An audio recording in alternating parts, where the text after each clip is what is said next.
Ó, Ricardo, tá aí, cara. Eu botei ontem, joguei ela pra água, porque tá muito calor. Ela tava começando a abrir toda, né?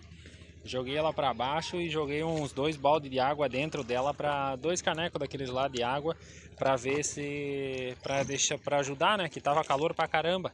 E aí agora eu vim aí olhar, olha, secou até a água que tinha dentro, cara. Não faz mais uma gotinha de água, cara. Sequinha, sequinha, sequinha.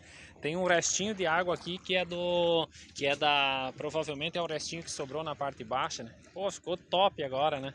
Só falta pintar por cima e já era. Agora dá pra pintar até dentro da água, porque não entra água, né?